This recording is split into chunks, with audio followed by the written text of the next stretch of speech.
I'm writing this story in response to another that's recently made its way to the internet, called Dead Mall. As unbelievable as it sounds, I think that it likely happened. But I don't know where Mike and Jenna are, and I'm not sure if I can provide any answers to what transpired at Sleepy Pines Mall in 2013. What I do have is my own first-hand experience from when the mall was still open and fairly busy. Past its prime, yes, but still functioning as a place to shop and be with friends. Right off the bat, I could mention that some of my memories around these events may be unreliable. I do have very good long-term memory normally. I can remember things that happened when I was just 2 years old. However, these memories were buried and forgotten until very recently. I think I should start by talking about how I remember the mall. For a long time, I didn't. Not really. I only had vague childhood memories within a fog of confusion, existing in a place where I couldn't be sure if I was misremembering a dream or something real. I always knew that I'd visited multiple times as a kid. We had pictures to prove it. I think I even have a few toys and clothes as keepsakes that we must have bought there. But until I read about Mike and Jenna's exploration of the mall's dying husk, I couldn't recall anything truly solid about my own visit, like the memories were hiding just above a dark storm cloud. I'd partially blocked out my history with the place because something traumatic happened to me there, and it would have defined my childhood and growth had it been allowed to actively circle around my mind during those crucial years. Let's start with how innocent my own journey to the past began. The modern classic, Home Alone, had a mall scene. I mean, it did, right? Even now, I can't let go of the belief that such a scene existed. Before I take a detour into cursed media territory, I'll explain. I first saw the movie in November 1990, when it had just come out. Though, I still don't have clear memories of the showing, even after my mental floodgates have opened. I know I went to the sequel when it arrived as well, but I only ever saw either movie in parts on TV for several years after that, as they steadily ingrained themselves as one of those American holiday staple movies. I think I was 12 when I finally watched it in full again, on a videotape we rented for a family Christmas get-together.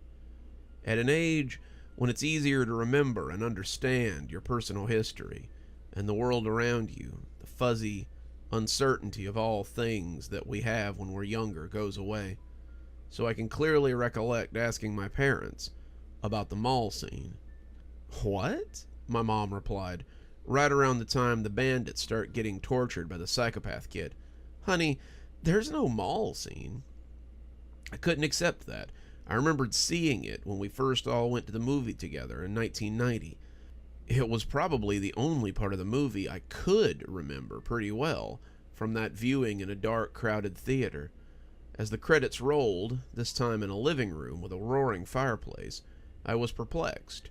My older brother and sister called me dumb for getting something wrong about what was clearly one of the most important hallmarks in cinema. Obviously they would, being annoying teenagers.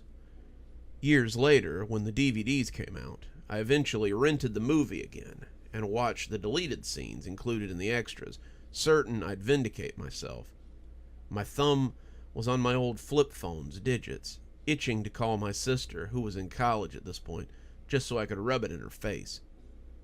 But the scene never showed up, and for some reason, this persistently bothered me so much more than it should have.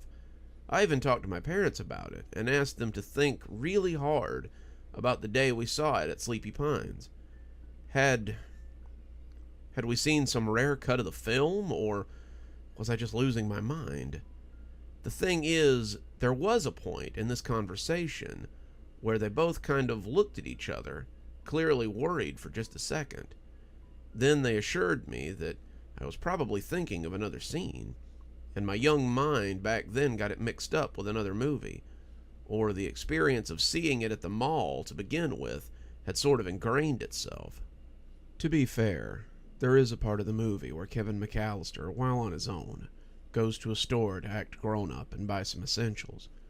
But it's not at all like I've seen in my head, which was more elaborate and featured his entire family. I'd always figured that the segment took place before the infamous pizza dinner that gets Kevin sent to the attic. Kevin had been dragged out to the mall for some last-minute holiday shopping, where his siblings and cousin got all the attention. His mom forgets her credit card, so the dad has to pay for everything. The parents are out of character, acting agitated and impatient, and they end up frightening Kevin almost as much as the childhood nightmare fuel of the basement furnace. At some point, Kevin stops and looks into a dark alley. It's some part of the mall that everyone seems to ignore, and camera tricks make it look much more ominous than it should be. The unlit corridor becomes one more thing in the movie that scares Kevin's young mind. And that's it. I was never sure just how long this shopping scene lasted, and I can't recall how it ended. This deleted scene that I suppose really doesn't exist is important to my story, and how I once perceived what I experienced that day as I grew up. Seeing as how I'm telling a story that deserves a proper build-up, I'll start at the beginning.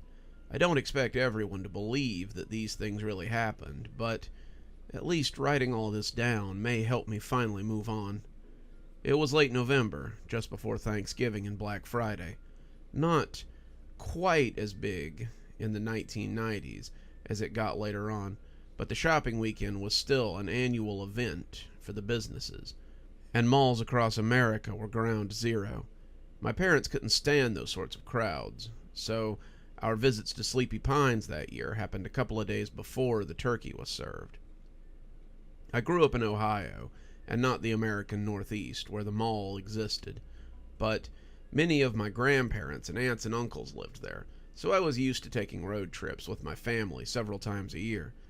This time, we were spending Thanksgiving with my dad's brother, his wife, and their 2 kids.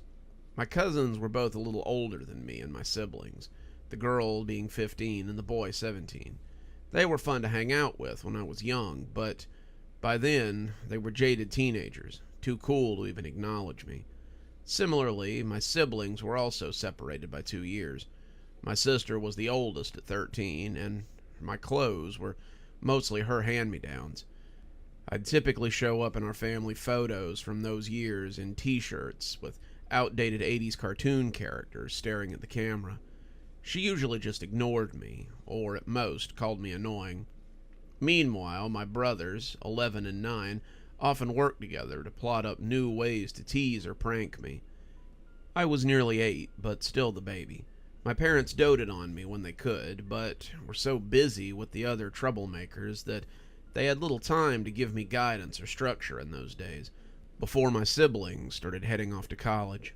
So, it often felt like I was given free rein and could get away with anything, but that also meant that if I got myself in trouble, I'd usually have to get out of it myself. I think that early independence toughened me up, at least a bit more than most kids of that age. Still, everyone cries the first time they scrape their knee. Then, the pain and fear aren't so bad with each new injury. I could be as terrified by an unfamiliar experience as any kid. I'd just get over it fast and be able to face those scary moments head on, should they happen again sometime. I like to put on a brave face against adversity, and that gradually helped me get my brother off my back once they realized that I wasn't going to be the butt of their jokes anymore. There are some things, though, that you simply can't get over, and you either have the fortune to learn and forget, or you're haunted and maybe change for the worst. Thankfully, I did forget for a long time, and while it mattered most. As an adult who has gone through other hardships over the years, I can better weather suddenly remembered trauma that is separated by such time and distance. I now reside in Hawaii with my boyfriend. I have a good life and supportive friends, so don't worry about me. I only wish it were possible to go back in time and tell my 7-year-old self that everything would be okay that night. Somehow, I survived it, though my resurfaced memories are spotty, so I may never be certain of every detail. I'll do my best to fill in the gaps, though. Shortly after we arrived at my uncle's house on a chilly afternoon, dotted with snow flurries, all 7 of us kids piled into my mom's minivan. Being the youngest, I was already used to sitting in the back row, but not so much being squished in the middle seat between my sister and cousins for an hour-long drive in a vehicle that barely worked. It sucked. Nothing starts a big family visit shopping day like being thoughtlessly crammed in amongst the kids that are older than you. It feels like you don't exist. But Sleepy Pines, on the outset of the holidays, was a sight for my young eyes. The parking lot was nearly full despite my parents' efforts to beat the rush. The mall was packed with shoppers, carrying bags full of presents, and the ceilings, walls, and the storefronts were decorated immaculately for the season, with ribbons and giant candy canes. In the atrium by the fountain and the mural was the small centerpiece for the next month, a big Christmas tree that nearly reached the skylight, covered in more ornaments than my entire extended family would ever own. To think there was a time when most malls in America looked so glorious towards the end of the year. Time lasts longer when you're young, so to me it must have felt like we had shopped for 8 hours, but it was probably closer to half that. We went into a dozen clothing stores, along with a couple of shoe and bookstores. I know a few of the places were closed up, but like I said, the mall must have still at least been profitable back then. All this shopping was boring for me and my brothers, but my cousins and my sisters loved it, and they made all of us wait while they tried out their new threads. None of us had these new things called Game Boys yet, so we were stuck with coloring books and small 8-color crayon boxes for entertainment, while the teenagers made their fashion run.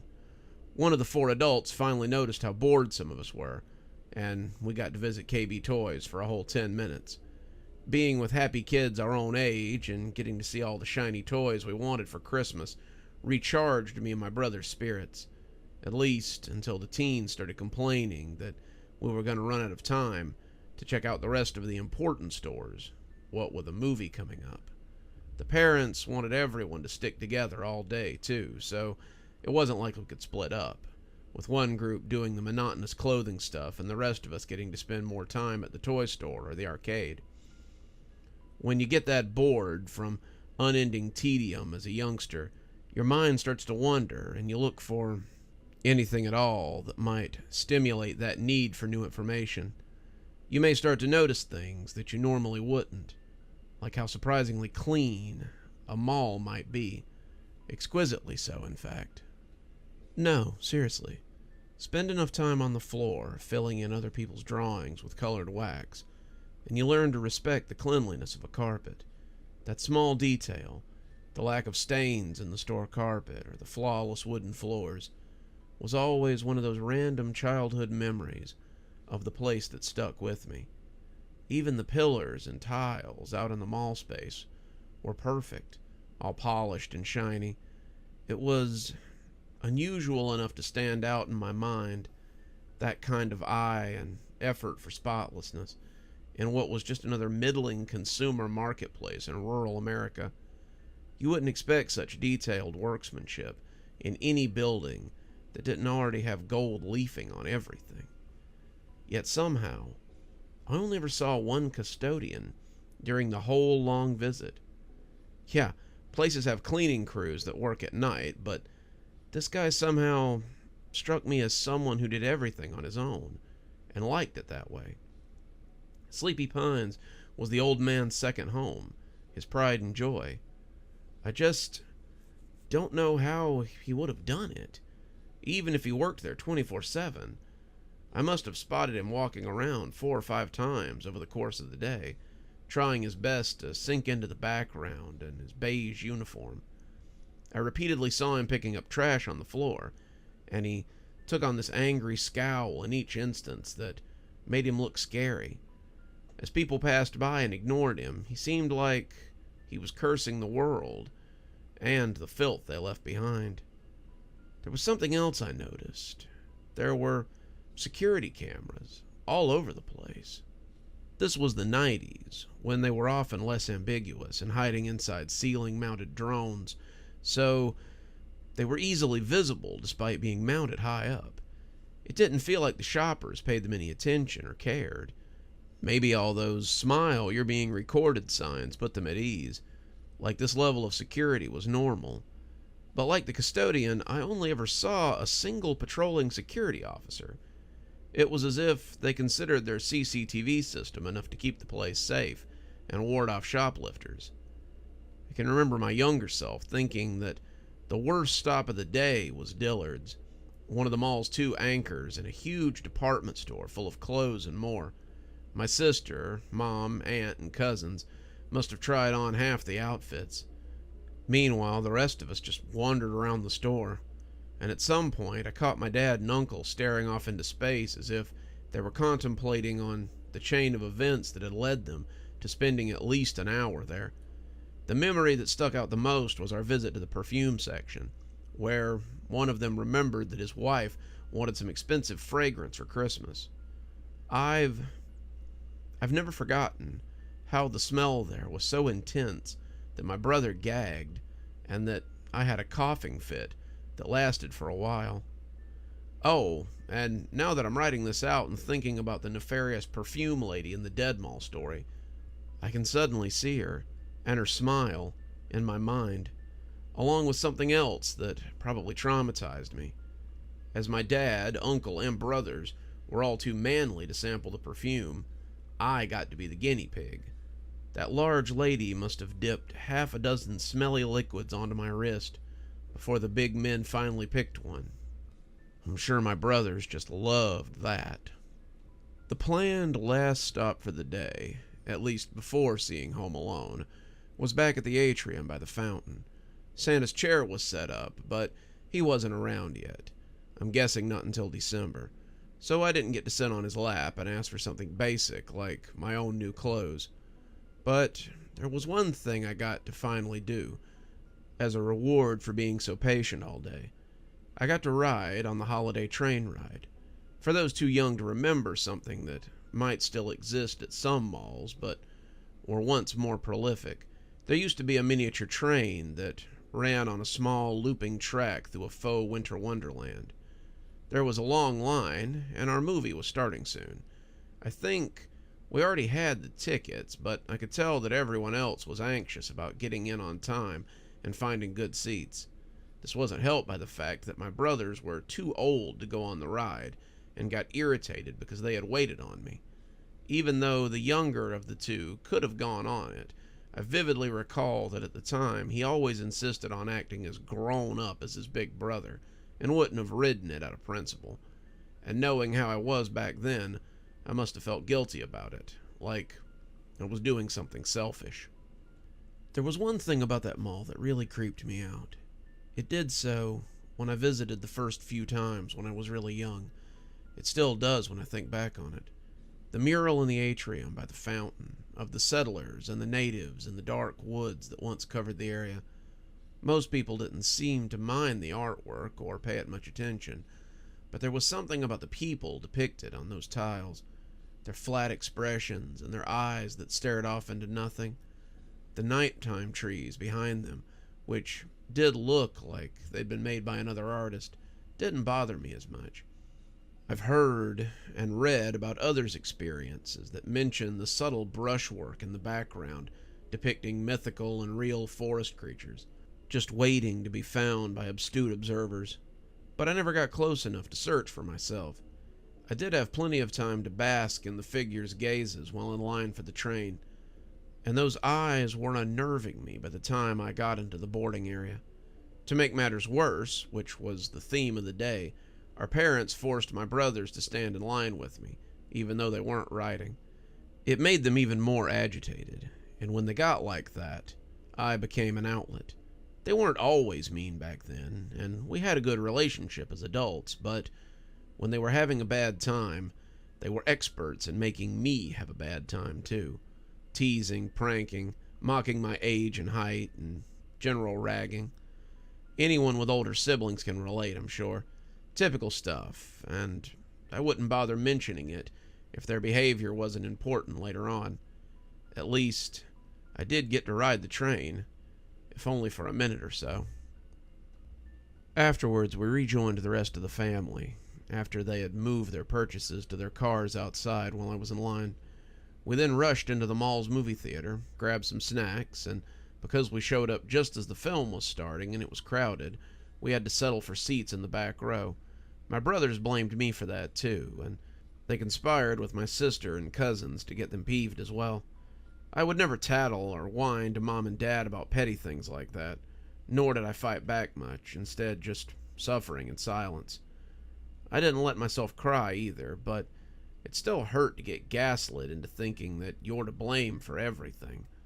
I wasn't the one in charge of organizing an overstuffed and exhausted shopping extravaganza. The movie provided distraction from all that, though. I could relate to poor Kevin, being picked on and forgotten, but the idea of getting a chance to take things out on a pair of burglars via elaborate traps was nothing more than a cathartic fantasy. The rest of my family probably didn't see the similarities. To them, it was just a comedy family movie. It was just annoying that I had to get a whiff of those stinky perfumes every time I took a bite of popcorn. Afterwards, we had dinner in the food court, as a long day came to an end. All us kids and teenagers were more than ready to go home. But then, Mom suddenly needed just one more thing. With only a few minutes until the mall closed at 7, we had to make a final stop because she remembered she needed a new vacuum cleaner to replace our broken one. I lived with my immediate family in a rural area that was far away from any department store, so squeezing in such a purchase made sense, even if it made the younger ones more irritable. With all of our many purchases sitting out in the freezing parking lot, we made a mad dash to Sleepy Pine's only other anchor store. I'm still not sure just how my parents managed to lift their new vacuum cleaner into the van with everything else. They must have taken care of all of our holiday shopping in one day. It turned out that the other kids really didn't like the last-minute decision. My sister and cousins don't always make me into their plaything, stress ball, or punching pillow, but when push comes to shove, they'll get in on the action too. After their pleas to go home fell on deaf ears, meaning that TV shows would be missed and nightly calls to high school boyfriends would be delayed, they turned their eyes to me for entertainment, right in the middle of Sears. I'm sure I quickly reached my limit on putting up with their crap and got pretty upset, but the adults were too busy trying to buy an appliance just before the mall closed to pay any attention to us. Again, I do have a good relationship with my cousins and siblings in the present, I swear. Even bad children can turn into good adults. It's just important for story purposes to mention the ridicule I experienced. Though to be honest, it does feel great getting to call them out on it after years, and to subtly blame them for everything that happened next. You see, I did stupid things as a kid too. Inexplicable things at the time. That's what happens when you're young and lack critical thinking skills, and the idea of consequences is still hard to grasp. I was coming from a place of logic when I did it, but that didn't make it even close to the right decision. To try and get away from the bullying, I had been walking around the nearly empty Sears store at a faster and faster pace, but the others kept up, and it only turned into more of a game for them. Then, an opportune moment arrived when my dad and uncle started calling for everybody to come back, not because Mom was ready to make the final purchase and free us, but rather, parents just don't like it when their kids get out of sight for too long. But I knew it was only a matter of seconds before my tormentors wandered off again from the vacuum cleaner aisle to renew their pursuit. So instead of going to the adults with them, I turned around and ran to the major appliance corner of the store, crawled into a washing machine. Yeah, I know, not my best moment, but you couldn't beat it as a hiding place. And back then, they didn't have all the safety features we take for granted now, so it was easy to close the door from the inside. So there I was, hunkered down in a pitch-black tumbler, more scared of my family than my hideout. I thought about getting out within the first few minutes, but then I heard someone walking past and figured it might be one of the older kids. I stayed in there and must have lost track of time. To be fair, it was the first bit of true peace and quiet I'd known all day. According to the old memories of the incident that I never used to question, the next thing I knew, I had gotten out, wandered about the empty Sears for a bit, and was then helped out of the store by some cops and returned to my parents amid the flashing lights of the police cruisers. But I never had a firm grasp on the passage of time around those events, and now I remember why. Much more actually happened. First, I should note a peculiar observation, which never left me about the end of that day.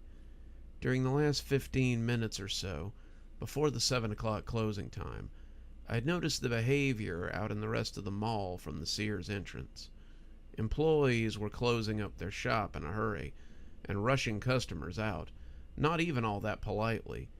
In turn, the owners and the workers, I could see, looked like they were being directed by the general mall staff to hurry things along, the custodian and head of security guy being amongst them. This also happened much closer to me.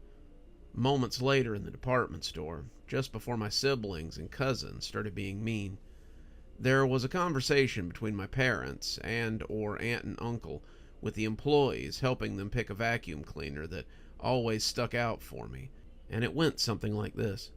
"I'm very sorry, but you're going to have to make this quick."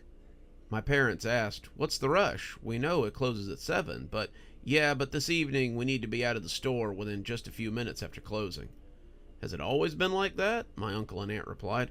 "We've been here before, and we've never seen the mall like this, with shoppers hurrying out. If customers need a few extra minutes to finish up..." Further discussion must have seemed like a waste of time to the worried sales associate, and he said something like, "It's like this once a year. We can get in a lot of trouble if we linger around tonight." I remember him looking away as he revealed this, or seeing guilt on his face, like this wasn't something he was supposed to say to customers. It was odd, but seeing as how this was also the first time I'd ever been to this mall at closing, I probably just figured that this was the way things were. But later on, as a teenager in the 90s, I hung out at malls often with friends, and it was usually pretty lax affair as things closed down. You usually just finished up whatever you were doing and left as stores rolled down their shutters. Things got quiet, lights turned out, and the place emptied out. But my parents didn't dwell on it for long, because it was easy to come up with a reason that explained the rush and shrug off the urgency. I think it was my mom that replied, "Oh, it must be because of the holiday weekend, of course. Well then, I'll just have to make my choice quickly." I didn't get to see which vacuum cleaner she chose until I was safely back home. Yes, obviously I did survive that night, but it shouldn't have been a night where that was ever in question. And now that the memories have come back to me, I've only just begun to wonder about the scars it left behind. I think a part of my subconscious has been haunted by what I experienced, even while the rest of me managed to forget it for the longest time. Mom sometimes says that I was different before the night I got left at the mall. What my family believed happened would have been enough to traumatize any kid that young, but the whole truth is just so far beyond what they know. I've delayed writing out what transpired long enough, and there's nothing left to set up in the story. Revisiting and really processing everything has given me the shakes these past few weeks, so I might have some sort of PTSD thing going on. But I'm going to try. I don't expect you to believe the second part of the story, and that's fine. Maybe if just one person does, and they're the right person, I could finally get some answers. But I doubt they exist. When I snapped out of whatever state of mind I was in and left that washing machine, I stepped into a very dark Sears store. It was almost winter and already dark outside, and the place had no lights on at all, meaning my only source of illumination came from the parking lot lights outside, and what little was still running out in the mall. It was very empty, very quiet too. I didn't want to believe my family would just leave without me. I must have thought that they'd come looking, or someone knew where I was. Maybe the reason I stayed in the tumbler for so long was simple kid logic. I was expecting someone else to find me and let me know that it was time to go. I just had to stay put and safe from my tormentors until the adults came to save me. I ran up to the door to the parking lot, hoping it would open and I'd see the van running outside with Mom or Dad ready to open the sliding passenger door for me and ask what took you so long. But the lot was as vacant as the store. You could mistakenly think the mall hadn't been visited in years, the way a landscape once filled with vehicles appears. The doors were also locked, to no surprise. Not that I was stupid enough to venture out into the cold, only dumb enough to hide in a washing machine. It occurred to me earlier that the mall was going to be closed until Friday, so I might have taken that to mean that absolutely no one would enter the building before then. The realization upset me, and chances are I shed a few tears, but I would have also been brave and tried to reach out for reason. I knew my aunt and uncle's home phone number.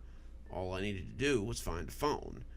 I could get some quarters from the fountain for a payphone if I needed to, and I knew that there should be plenty of phones around the store too.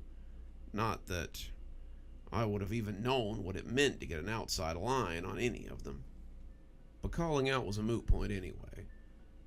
I did locate some phones as I explored the back offices and found the one at the customer service desk, but nothing had a dial tone.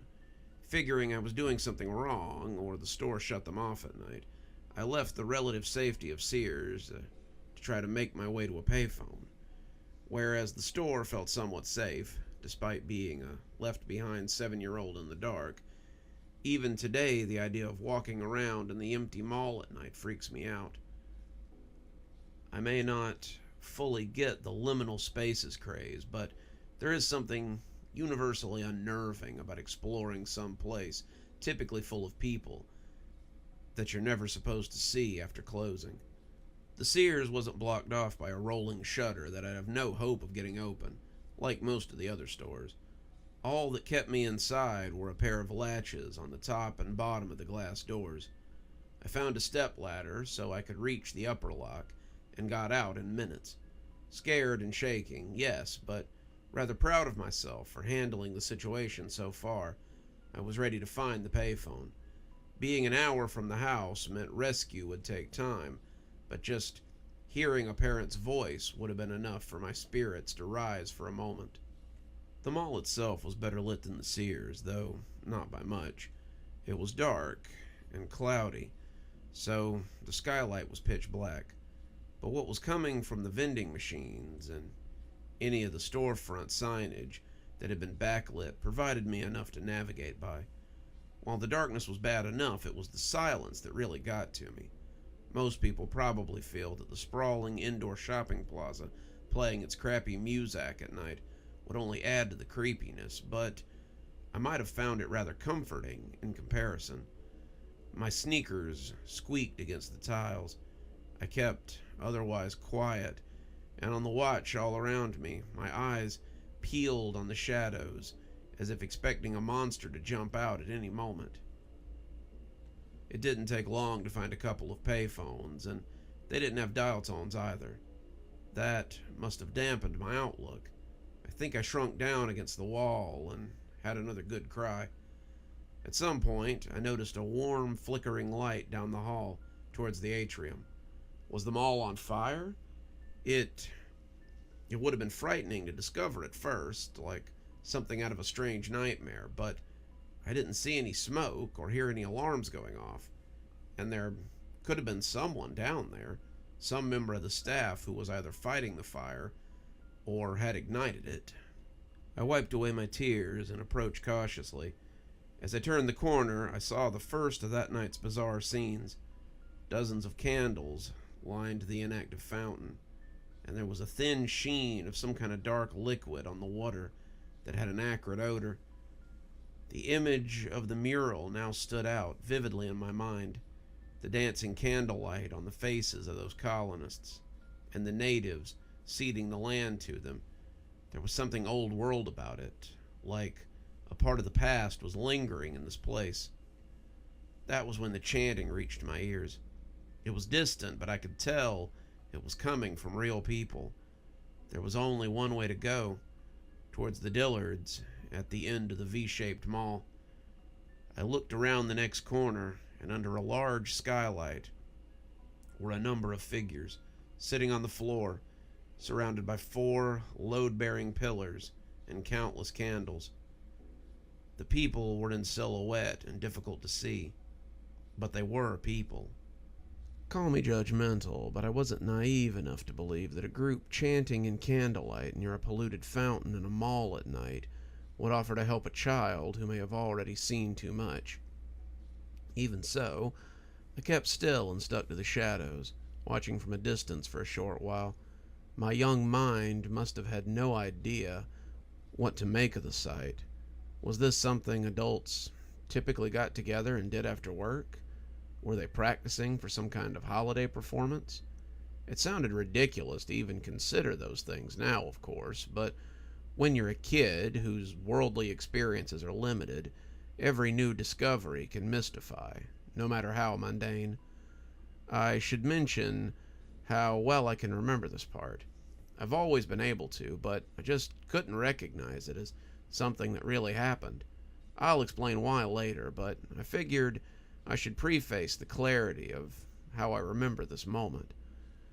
Over the course of several minutes, I had snuck closer to the group, only stopping and hiding behind a fake plant once I could make out their strange chanting.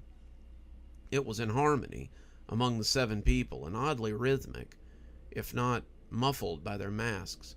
Their mantra was paced like breathing, in and out, and muttered in a low drone, and it only consisted of 2 words that I'd heard over and over again. Words that I knew didn't belong to the English language. I can translate their pronunciation as Yugde Agde, followed by Hahoda Nie. The candlelight was too dim to make out their clothes at first, but their animal masks were easier to discern. There was a rat, a raccoon, some birds of prey like eagles and hawks, a fox, a deer, and a snake. The person leading the incantation wore a pig mask, and if anyone was positioned on a clock, he would have been at midnight, with the others at 3, 4, and 5 on one side, and 7, 8, and 9 on the other. There was no holding of hands, no movement or swaying. It was like they were in a meditative trance, saying those 2 words without thought or end. There was also a source of light in the middle of the group that I couldn't make out yet, as 3 of the people blocked my view. It cast a scarlet glow, and it stretched their shadows across the mall tiles. I realized as I watched this strange spectacle that I might have had some frame of reference for what I was seeing. Surrounding 1990s was the height of America's satanic panic, which was in essence baseless concern amongst religious communities that Satanists or other forms of pagan worship were prevalent in all walks of life across the country. In other words, a few people were convinced that their neighbors could be trying to summon demons in suburbia. My parents weren't religious, and I never went to church growing up, so I can objectively say that it was nothing more than a form of mass hysteria in my mind. Back then, I wouldn't have been so sure what it all meant, the panic only being something I'd heard about from my classmates at school and occasional reports on the nightly news, but I did at least have some idea of what such a ritual might look like. It didn't matter whether or not I believed in any of it. If the people chanting in the circle truly did, then who knows what they would have been capable of doing, no matter how misguided. Too much faith and conviction in any belief can give people the power to do and justify almost anything. Having convinced myself that they were trying to open a portal to the place where the bad guys went, I didn't want to take any chances on stuff like that being real, so I started backing off, deciding to avoid the area entirely. I mean, think about seeing something this messed up in a world-weary adult, then imagine seeing it as a kid. It's surreal, inexplicable, nightmarish, the type of thing that would probably never leave your mind. I'm surprised I stayed and observed as long as I did, but looking back, it may have been because something was pulling me in, tugging at me from a distance, trying to whisper in my ear. Only it was too far away, so its touch was too subtle to reach out to me. I was about to leave until I heard a familiar sound, the ring of a phone. I hadn't seen it until the pig man got up and went over to it, but there was a phone on the floor next to the ritual site. My eyes had adjusted to the dark enough to see and follow the long cable connected to it, which ran from someplace further down the hall that I couldn't see from my position. As the pig man went to answer it, I got a look at his clothes. He was wearing a business suit of all things, and it was stained in a deep red. "Yes," he said into the receiver, in a plain voice as if he were talking to a regular person on a normal day. "Yes, we're ready. Understood. We will begin right away. And a good weekend to you as well. Goodbye." He hung up, and his other animal-masked friends waited patiently as he walked off down the hall. I couldn't take my eyes off the phone, perhaps the only one in the mall that was working. There was no way I'd ever be able to make myself sneak over to it, but I knew that if I could follow the cord, I might find other usable phones near where it was plugged in. The pig man returned after a few seconds, pulling over a trolley cart, like the kind used by ice cream vendors around the mall during the day. And this was where things got unexpectedly disgusting and perverse. He opened the sliding metal lid of the cart and pulled out an animal carcass. I think it was, I suppose appropriately, a pig, though his head was missing. And no, he thankfully wasn't wearing it. It was easy enough to tell that what he had adorned himself with was a simple rubber mask. Not that it made any of what I was seeing less bizarre. The carcass had already been slashed multiple times, with deep wounds going across the body that were still leaking blood. As if this was just another typical Wednesday for them, he nonchalantly stabbed the pig with a large knife to create another exit for more blood to flow, and dangled the carcass over the ritual area. He also shook it around, making the crimson liquid splash across the tiles. The other people just kept sitting there throughout, not even reacting. I'm sure they were hit by the blood droplets, but they didn't seem to care at all. When the pig was thoroughly drained, he chucked it off to the side, then returned to the cart and pulled off an object that had been perched atop the retracting umbrella pole. When he brought it up into the light, I could see it was a cow skull with horns intact.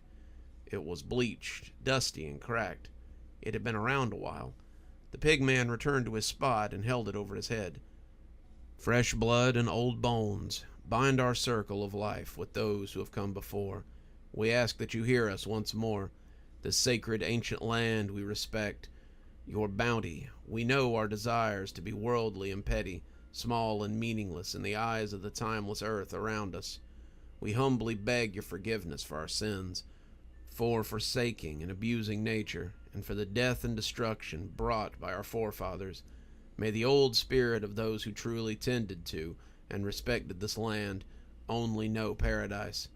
They did not deserve our wrath upon them, and surely the use of our great power was modest and just. But now we live in a modern world. We knew it to be shallow, frivolous, and yet livelihoods are, as always, at stake. Failure of our crops, famine, and pestilence may no longer be of great concern, but we still fear failure and destruction, the loss of opportunity. If we do not succeed, then someone even worse than us will, and it will be as if we were never here." The pig man lowered his arms and cradled the cow skull. It could be that his arms were just tired, as he wasn't yet done with his diatribe and requests to what must have been some unseen personal god.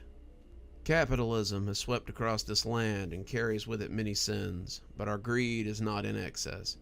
For all of its faults, the industrialized world brings benefits to our health and standard of living, but it requires constant economic growth, so we ask that you bless us with one more year of generous gifts. We are caretakers of a structure that has brought an income to many and joy to far more.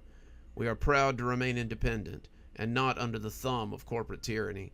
Yet, and God knows we've tried, our slow decline continues. Were it not for your charity, our time here may have already come to an end.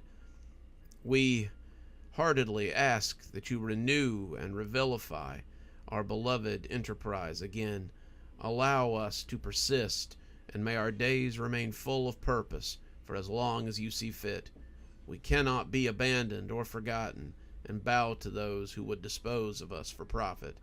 Look into our history, see how we are cherished by the masses. And now, my friends, let us pray."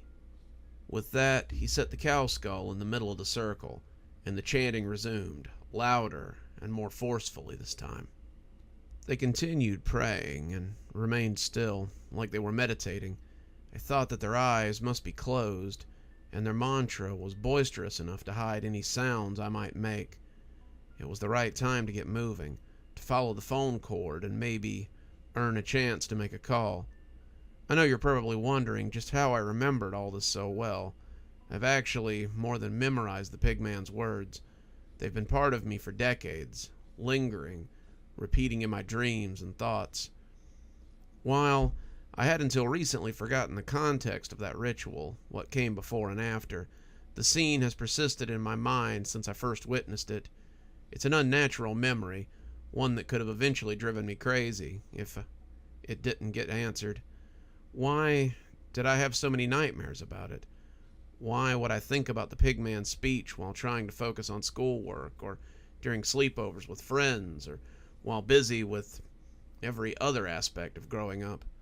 The ritual didn't feel like something that had really happened, so I could never explain to myself just where it was coming from, or what any of it meant. I've written those words on composition books, journals, and in text files on computers many times over the years, just to test my memory. I've gotten them exactly the same on each attempt. It's like they're burned into my head, no less likely to decay than an ancient language inscribed on stone tablets. That's the whole thing behind all of this. It's our memories. It wants to survive through them, to persist, to be rebuilt. The rituals, the personal beliefs, how you view the process, even what you make it out of, it doesn't care. As long as it exists in some form and you can give it power, it will bend reality for you and fulfill the closest thing this world has to a wish. But the cost, well, I'm not sure yet what it is. I don't know if it has a name or if it's even aware of what it is, nor how old the thing is or who created the first one. I'm talking about the totem, an object bound to this land. Whether it can be called a cursed or a hallowed object, I don't know. I didn't see it the first time I walked past it. Not that I can remember. Maybe I did, but it's in my memories. It's nothing more than a burning bright light, like a hole in a celluloid that the projector shines through.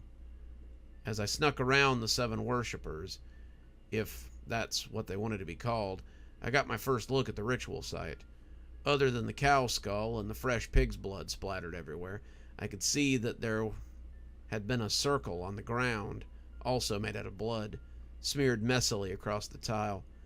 Dotting that circle were 7 smaller halos for the participants to sit in. In the center of it all was the totem, though, as stated, I only remember it as this moment as a bright flare, a burning ball of fire, too luminous for the mind to imagine or process. It was there. My eyes must have seen its true form, but I simply cannot picture that form in this instance. I hurried around the corner and began to make some distance from the animal people, feeling safer with every step. I followed the cord connected to the red phone on the floor into a side hallway, and then the mall security room, which was empty. It was a small place, like more than a couple of desks and an array of black and white TV screens would have made it feel too full. They must have been connected to the cameras across the building, but all the monitors were off. I don't think the CTV system was active during the ritual, ensuring there was no record of it. The very long phone cord was plugged into a jack by one of the desks, and the other desk had a phone resting atop it, just waiting to be used. I knew it had to be working, so I reached to check for a dial tone. But that's when it rang. Good evening, everyone. It's me, Dr. Plague. Thank you so much for joining us for tonight's show. If you think you might like a little more spooky in your life, then please feel free to click on one of the videos we have up here. Maybe look at one of the playlists if you're trying to get caught up. I know, there's so many videos on the channel. There's so many series that are going at the same time. Sometimes you just need a little refresher course, and I gotta say, I always enjoy the views. If you're not subscribed, feel free to hit that subscribe button. Maybe hit the bell so you don't miss anything. We upload a lot on this channel, so you won't want to miss a single story as they come out. If you'd like to support the channel, you can click on the Amazon link down there. There's quite a few books in my Amazon account. You can have a look, and if you'd like a signed copy, get up with me through email, and I'll be happy to work something out with you. Also, there's links to my Patreon, and you can become a member on the channel if you'd like your spooky a little bit early. Patrons and members on the $5 tier get their videos 12 hours early. That's in the morning as opposed to in the evening. Patrons at the $10 level also get a signed copy of my book anytime I write one. Speaking of my patrons, you should see them appearing right now. Just wanted to take a minute to say how much I appreciate all of you. Patrons, subscribers, however you give to the channel. I really appreciate everything you do. And it truly touches me that you have chosen to support the channel in this way. Well, that's enough for now. Till next time, Dr. Plague, signing off. Have a wonderful evening.